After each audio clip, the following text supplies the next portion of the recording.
Hey guys, welcome to Biobrush creating future today. तो guys, कैसे आप सब लोग? I hope you are very well. तो गाइस, आज की जो हमारी वीडियो होने वाली है various type of anticoagulants and their uses.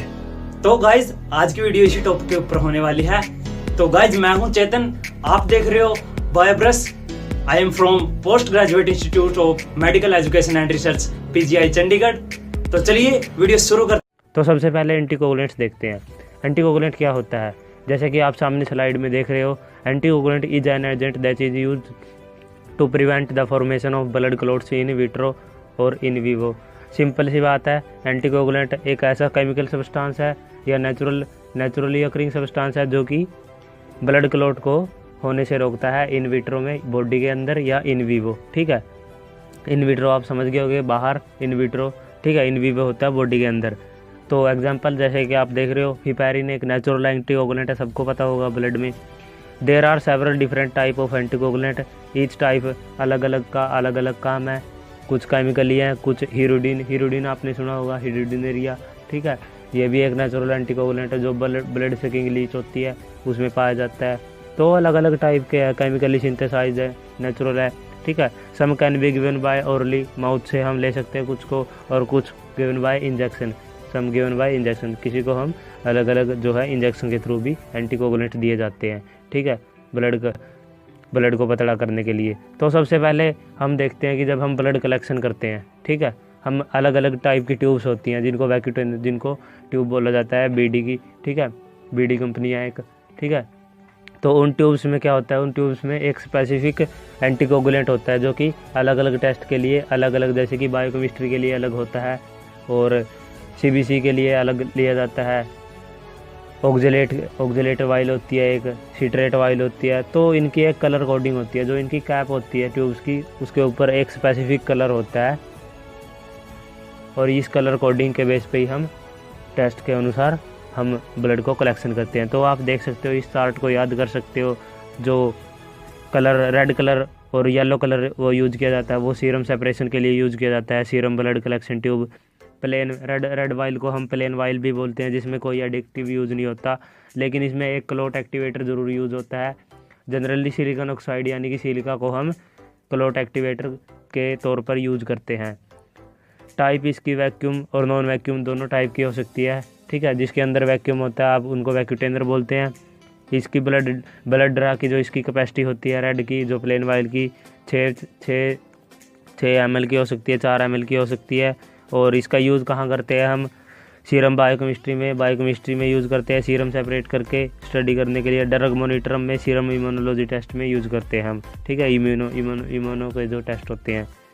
Yellow colour की वाइल देखी होगी आपने, क्लोट एक्टिवेटर, इसमें जेल होता है, विद जेल होता है इसमें क्लोट एक्टिवेटर। ठीक है, ये भी 2 प्रकार की हो सकती है, वो वैक्यूम और वैक्यूम। तो आप इस चार्ट को पढ़ सकते हो। इसके भी सेम ही ब्लड ड्रा की कैपेसिटी है, इसको भी सेम ही काम है इसका। ठीक है, इसमें बस क्या होता है कि क्लोट एक्टिवेटर विद जेल होता है। आगे देखते हैं whole blood collection tubes. Whole blood collection tubes में जैसे कि जो कि हीमोसाइटोमेट्री में यूज़ की जाती हैं। ठीक है, हीमोग्लोबिन एस्टिमेशन में, या और जो हीमटोलॉजी के जो टेस्ट होते हैं वो होते हैं 2 टाइप की होती हैं। एक लेवेंडर कलर की, जिसको पर्पल कलर ट्यूब भी बोलते हैं, इसमें ईडीटीए होता है। ठीक है, ईडीटीए ट्यूब्स होती है, ये ब्लैक होती है एक, और एक जो होती है वो लेवेंडर कलर यानी कि purple while. Try potassium EDTA होता है, डाईपोटेशियम ईडीटीए यूज़ होता है। ठीक है, और डाईपोटेशियम ईडीटीए यूज़ होता है इसमें, और डाईसोडियम ईडीटीए यूज़ हो सकता है। कैपेसिटी इसकी 2 है, 3 है, 2 है। ठीक है, और इसकी हिमटोलॉजी टेस्ट के लिए यूज़ की जाती है। ब्लैक कलर की जो वाइल होती है उसमें भी वो ईडीटीए ही होता है, वो ESR एस्टिमेशन के लिए, रिसर्च सेडिमेंटेशन रेट को देखने के लिए यूज़ की जाती है। ठीक है, अगली है वो है ग्रे कलर की, आपने देखी होगी, plasma blood collection tubes. Grey colour, इसमें क्या होता है, सोडियम फ्लोराइड होता है। ठीक है, सोडियम फ्लोराइड और पोटेशियम ऑक्जेलेट का ही मिक्सचर होता है इसमें।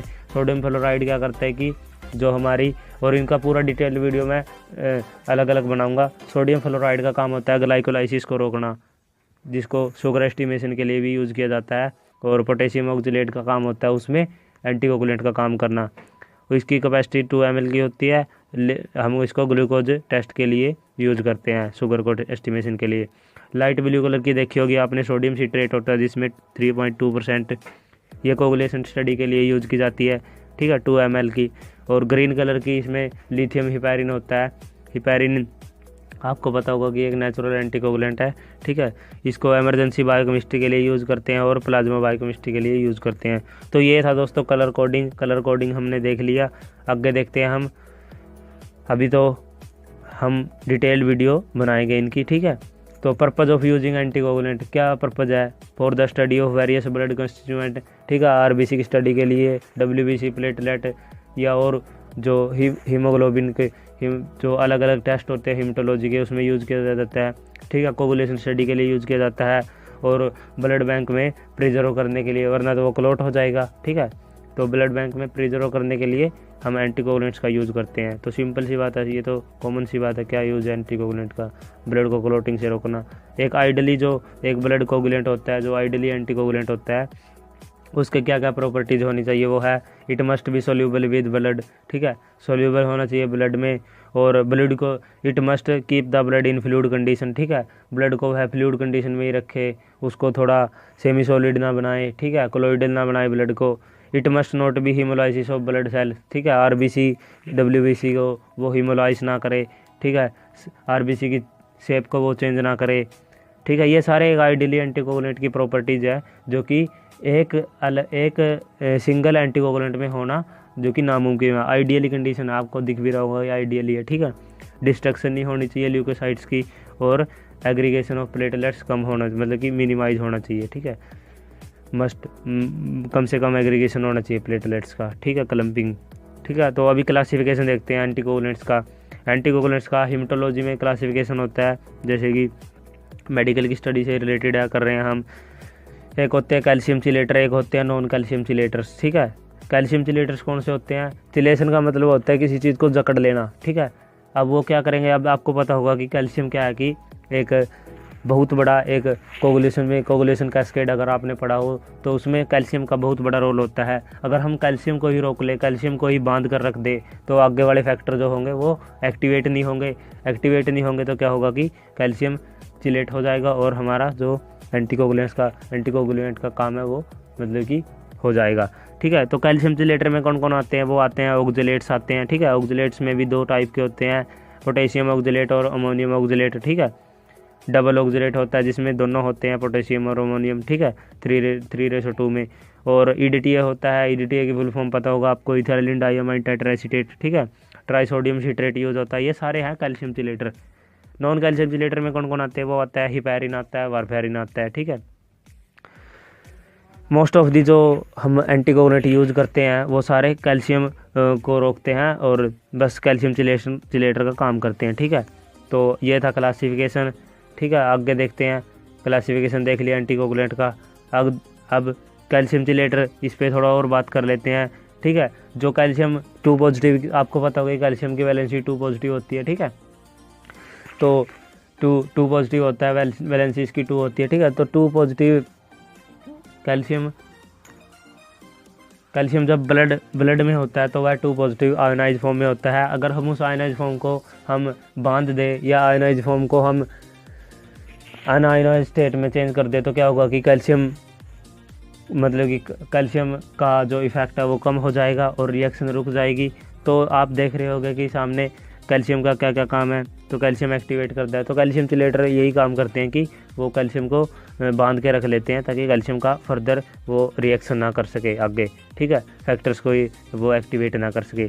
तो सबसे पहले देखते हैं EDTA, इथाइलिन डाइअमाइन टेट्राएसिटिक एसिड, ठीक है। EDTA का काम, ये एक हेक्साडेंटेट लिगेंड है, ठीक है। EDTA आपने पढ़ा भी होगा अगर आपने 12th की है, ठीक है। नहीं भी पढ़ा तो अभी बता दूंगा कि क्या होता है कि जो EDTA होता है, जैसे कि आप सामने स्लाइड में देख रहे होगे कि 2 इथाइलिन स्ट्रक्चर देख रहे होगे आप, ठीक है, CH2। तो ये क्या करते हैं कि हेक्साडेंटेट मतलब ये कि 6 टाइप से 6 डायरेक्शन से ये बॉन्ड बनाता है, कोऑर्डिनेशन बॉन्ड, ठीक है। तो ये लिगेंड का काम करता है। तो जो सेंट्रल मेटल M दिख रहा है आपको, ये चारों तरफ से घिरा हुआ है, तो ये है चिलेशन बोलते हैं इसको, ठीक है। चिलेशन यानी कि कैल्शियम को बाइंड कर लिया, कैल्शियम को बाइंड कर लेते हैं ये। तो आप देखते हैं EDTA एक्ट्स एज वाइसिलेटिंग रिमूविंग। तो वही वाली बात है, बार बार वही वाली बात रिपीट कर रहा हूँ, ठीक है। चलिए और बात करते हैं। Generally tri potassium EDTA is better than di potassium EDTA and di lithium EDTA, ठीक है। दोस्तों वीडियो थोड़ा लंबा है लेकिन मैं हर चीज़ को डिटेल बता रहा हूँ आपको, ठीक है। मेरी वीडियो जो लंबे होते हैं इसलिए होते हैं क्योंकि मैं हर चीज़ को ना अच्छी तरीके से एक्सप्लेन करता हूँ। अब यूट्यूबर क्या करते हैं कि 2 मिनट का वीडियो बना दिया, 3 मिनट का वीडियो, उसमें मज़ा नहीं आता वो वाला, ठीक है। मैं आपको, मेरा वीडियो लंबा जा रहा है, ठीक है, कोई दिक्कत नहीं, लेकिन मैं पूरी अच्छी तरीके से आपको बातें समझाऊंगा, ठीक है। तो होप है वीडियो आपको पसंद भी आ रही होगी। अगर पसंद आ रही हो तो दोस्तों लाइक तो बनता है एक, और अपने फ्रेंड्स के साथ एक शेयरिंग तो बनती है, ठीक है। तो जनरली हम अब क्या कौन से जो होते हैं वो यूज़ करते हैं, हम डाई पोटेशियम यूज़ करते हैं, ठीक है, ट्राई पोटेशियम यूज़ करते हैं, और डाई सोडियम यूज़ करते हैं EDTA, और डाई लिथियम भी करते हैं कई बार, ठीक है। तो इनमें से सबसे बेस्ट कौन सा है? सबसे बेस्ट वो है ट्राई पोटेशियम, ठीक है, क्योंकि ट्राई पोटेशियम EDTA होता है वो एक सबसे ज़्यादा सोल्यूबल होता है वो ब्लड में, लेकिन उसके एक डिसएडवांटेज भी है। अगर वो सबसे ज़्यादा सोल्यूबल होगा तो वो थोड़ा जो MCV होती है, मीन सेल वॉल्यूम है, ठीक है, उसको भी अफेक्ट करेगा वो, ठीक है, मीन सेल वॉल्यूम को भी अफेक्ट करेगा। और क्योंकि डाइल्यूट कर रहे हो ना आप ब्लड को, तो कंसंट्रेशन तो चेंज हो रही है, और जो ESR है उसको भी अफेक्ट करेगा, ठीक है। तो जनरली हम ESR के लिए EDTA वाइल का यूज़ मतलब कि हम सिट्रेट को भी यूज़ करते हैं और EDTA को भी यूज़ कर लेते हैं, ठीक है। तो कंसंट्रेशन कितनी यूज़ होती है इसकी? तो होती है वो optimal concentration 1.5 mg/ml of blood हम यूज़ करते हैं, ठीक है, कंसंट्रेशन इसकी EDTA की कंसंट्रेशन। तो आप कंसंट्रेशन को भी याद कर सकते हो, ठीक है। तो आगे देखते हैं हम EDTA की। और 10% solution of potassium EDTA weight by volume in distilled water is prepare. अब हम इसको कैसे प्रिपेयर करें, स्टॉक सॉल्यूशन कैसे बनाए? तो कुछ नहीं करना, आपको 10% सोडियम सॉल्यूशन बनाना है पोटेशियम EDTA का डिस्टिल्ड वाटर में, और वो आपका क्या है कि एक स्टॉक सॉल्यूशन का काम करेगा फॉर हीमेटोलॉजिकल स्टडीज़, ठीक है। अब अब आपने 1 मिलीलीटर ब्लड कलेक्ट कर लिया, तो उसमें 10 माइक्रोलीटर का आप क्या डालोगे? EDTA डालोगे, और वो आपका एंटीकोगुलेंट का काम करेगा। तो स्टॉक सॉल्यूशन में से आप वर्किंग सॉल्यूशन बना सकते हो, ठीक है। तो स्टॉक सॉल्यूशन क्या होता है? स्टॉक सॉल्यूशन वो होता है जिसमें से हम डाइल्यूशन कर करके हम वर्किंग सॉल्यूशन बना सकते हैं, ठीक है। फ्यूचर यूज़ के लिए हम स्टॉक सॉल्यूशन बनाते हैं ताकि हमको बार बार रिएक्शन ना करना पड़े, बार बार सॉल्यूशन ना बनाना पड़े, ठीक है। अब EDTA की एडवांटेज देखो क्या क्या होती है। EDTA blood collected in EDTA can be use for total leucocyte count TLC, ठीक है, peripheral smear preparation, peripheral blood film जिसको PBF भी बोलते हैं, उसके लिए हम EDTA का यूज़ करते हैं। अब हिपैरिन का यूज़ क्यों नहीं करते हम पेरिफेरल स्मीयर प्रिपरेशन के लिए? क्योंकि जो हिपैरिन होता है वो एक डार्क बैकग्राउंड दे देता है, ठीक है, नीला नीला कलर कर देता है, और RBC को भी कलम श्रिंकेज कर देता है, सॉरी RBCs को भी वो अफेक्ट करता है, ठीक है। तो इसलिए हम हिपैरिन का यूज़ नहीं करते। और हीमोग्लोबिन एस्टिमेशन के लिए हम कर सकते हैं, डिफरेंशियल ल्यूकोसाइट DLC के लिए कर सकते हैं। It gives better preservation in cellular morphology को ये क्या करता है कि प्रिजर्व करके रखता है, ठीक है, 3 घंटे तक मॉर्फोलॉजी ख़राब नहीं होने देता। अब और क्या करता है ये, क्या इसकी एक और एडवांटेज है, it can be use for platelet counting as it inhibits clumping of platelets, ठीक है, प्लेटलेट्स की क्लम्पिंग को रोकता है ये, तो हम इसको प्लेटलेट काउंट में भी यूज़ कर सकते हैं। तो ये इसकी एडवांटेज है EDTA की, क्या क्या है आप नोट कर लीजिए कॉपी में। अब इसकी कुछ डिसएडवांटेज भी है। क्या क्या डिसएडवांटेज है? अगर हम एक्सेस में EDTA को डाल लेंगे तो क्या होगा कि, तो अभी मैं पढ़ के बता देता हूँ। If there is excess EDTA the volume of blood filled is less so that relative volume of EDTA is excess. तो क्या होता है कि मैंने बताया था कि अफेक्ट करता है ये, अगर हम इसकी कंसंट्रेशन ज़्यादा कर देंगे, ठीक है, तो ये श्रिंकेज हो जाएगा RBC का, ठीक है। तो अगर RBC का श्रिंकेज हो गया तो एरर आ जाएगा मीन सेल हीमेटोक्रेट में, MCHCA में, और MCV भी डिक्रीज हो जाएगी, मीन सेल वॉल्यूम भी, ठीक है, हीमेटोक्रेट भी डिक्रीज हो जाएगा, ठीक है। दूसरा क्या करेगा ये, अगर इसकी प्लेटलेट को भी ये डिसइंटीग्रेट करता है, can result in enormously high value, ठीक है, और हाई वैल्यू आएगा प्लेटलेट का भी। और ये कोगुलेशन स्टडी के लिए भी हम इसको यूज़ नहीं कर सकते, ठीक है। अब सबसे बड़ा क्वेश्चन उठता है आपसे वाइवा में, जो है कोई भी पूछ सकता है कि हम क्यों नहीं यूज़ कर सकते इसको। वैसे तो ये एक एंटीकोगुलेंट है, लेकिन इसको क्यों यूज़ नहीं कर सकते हम कोगुलेशन स्टडी के लिए, ठीक है। तो इसका सिंपल आंसर है बिकॉज दोस्तों EDTA क्या है कि एक स्ट्रॉन्ग चिलेटिंग एजेंट है, ठीक है, स्ट्रॉन्ग फील्ड लिगेंड है, ठीक है, और ये हेक्साडेंटेट भी है। अब आपको बताओ कि कोई चीज़ स्ट्रांगली किसी चीज़ से बाउंड होती है, तो जैसे कि जब हम ब्लड सैंपल लेते हैं EDTA वाइल में, ठीक है, वो सारे कैल्शियम को सिलेक्ट